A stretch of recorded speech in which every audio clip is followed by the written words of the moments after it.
Hi friends, ఈరోజు మరొక వీడియోతో మీ ముందుకు వస్తున్నా. అయితే ఎగ్ బిర్యానీ తయారీ విధానం ఈరోజు చూద్దాం. టేస్ట్ అయితే చాలా బాగుంటుంది. అంటే ఇది పర్ఫెక్ట్గా చేసుకుంటే మాత్రం చాలా బాగుంటుంది. ఇది పిల్లలకు కూడా చాలా ఇష్టంగా తింటారు అన్నమాట. చూడండి, ముందుగా మనం కొన్ని ఆనియన్స్ అంటే కొన్ని 4 ఉల్లిపాయలు, పచ్చిమిరకాయలు, ఆ తర్వాత బంగాళదుంప, ఆ తర్వాత దానికి కావాల్సిన మసాలా దినుసులు అంటే బిర్యానీ ఆకు, ఉప్పు, కారం, పసుపు. ఇది రైస్ అనేది ఒక 1/2 కేజీ తీసుకున్నాము మాకు అందుబాటులోకి. తర్వాత పెరుగు, పుదీనా, కొత్తిమీర అంటే గుడ్లు ముందుగా తీసుకొని దాన్ని ఫ్రై చేసుకొని పెట్టుకున్నాం. అంటే దీని పేరే ఎగ్ బిర్యానీ కాబట్టి. అంటే ముందు పొయ్యి మీద కళాయి పెట్టి కొద్దిగా ఆయిల్ వేసుకొని ఆయిల్ మరిగేదాకా ఉంచుకోవాలన్నమాట. ఉంచుకున్న తర్వాత దానికి మనం తీసుకున్నాం చూడండి ఆనియన్స్, అవన్నీ మసాలా దినుసులు మొత్తం అన్నీ కూడా పొయ్యి మీద వేసి ఆయిల్ వేసి మేము జాయిగా ఫ్రై చేయాలన్నమాట. ఫ్రై చేసుకున్న తర్వాత ముందుగా చేసుకున్న దాన్ని బాగా అవి మాడిపోకుండా చూసుకొని లో ఫ్లేమ్లో పెట్టుకొని వేపి ఒక 2 నిమిషాలు మాత్రం ఖచ్చితంగా వేపాలి.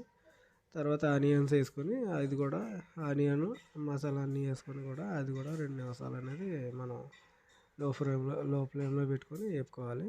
అలా వేపుకున్న తర్వాత మొత్తం అంటే దగ్గర ఉండాలి. దగ్గర లేకపోతే మాత్రం కొద్దిగా మాడిపోయే అవకాశం ఎక్కువ ఉంది. అంటే ఇది మాడిపోతే మాత్రం మనం తినలేమన్నమాట. దాని టేస్ట్ అనేది వేరేగా వచ్చేది అన్నమాట. చూడండి, వీటి బంగాళదుంపలు అన్నమాట. అవి బంగాళదుంపలు స్లైస్ లాగా కట్ చేసి పెట్టుకొని వేయడం అనేది జరుగుతుంది అన్నమాట. చూడండి, లో ఫ్లేమ్లోనే జాయిగా కలుపుకుంటూ బ్రౌన్ కలర్ వచ్చేదాకా మాత్రం దీన్ని కలుపుతూ ఉండాలన్నమాట. తర్వాత టమాటా ముక్కలు అనేది వేసుకోవాలి. వేసుకున్న తర్వాత దీన్ని 2 నిమిషాలు ఖచ్చితంగా మాత్రం వేపాలి. వేపిన తర్వాత ప్రతిదానికి కూడా మనకి మసాలా అనేది ఎందుకంటే ఫ్లేవర్ కోసం, తర్వాత టేస్టీ కోసం అన్నమాట. ప్రతిది కూడా మనం చూసుకొని జాగ్రత్తగా వేసుకోవాలి. అది కూడా ఎక్కువ తక్కువ అయిపోతే మాత్రం మనం రైస్ అనేది తినలేము అన్నమాట. ఖచ్చితంగా తినలేము.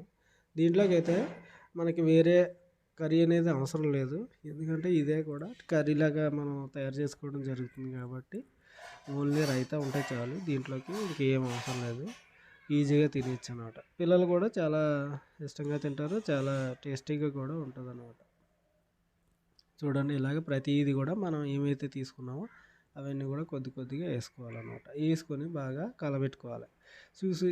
ఈ వేసేటప్పుడు మాత్రం కొద్దిగా దగ్గరే ఉండాలి. ఎందుకంటే బిర్యానీ అనేది అడిగట్టకుండా చూసుకోవాలన్నమాట. అడిగట్టిందంటే కొద్దిగా మాడి అనేది పట్టడం జరుగుతుంది. దానివల్ల బిర్యానీ టేస్ట్ అనేది కొద్దిగా ఏదో వేరే రకంగా ఉంటుంది. అది తినలేము అన్నమాట. ప్రజెంట్ అయితే మనం తినలేము అలా ఉంటాయి. ఇలా వేసుకున్న తర్వాత 2 నిమిషాలు మాత్రం ఖచ్చితంగా కలపాలి. కలిపి మూత పెట్టుకోవాలన్నమాట. తర్వాత పెరుగు కూడా వేసుకొని బాగా కలిపేసుకొని పెట్టుకోవాలి.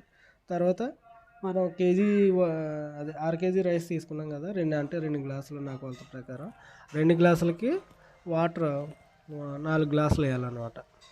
4 గ్లాసులు వాటర్ వేసిన తర్వాత బాగా కలబెట్టి మూత పెట్టి మగ్గేదాకా ఉండాలి. తర్వాత చూడండి, ఇదే విధంగా మనం మరిగిన తర్వాత రైస్ అనేది వేసుకోవాలి. ఆ రైస్ వేసుకున్న తర్వాత ఇది ఒకసారి కలబెట్టేసి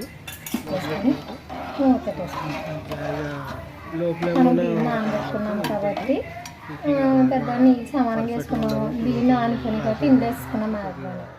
వాటర్ అనేది ఇంకిపోవడం జరుగుతుంది. చూడండి, ఎలాగ బిర్యానీ అనేది తయారవుతుంది. Okay, see you tomorrow. Bye friends.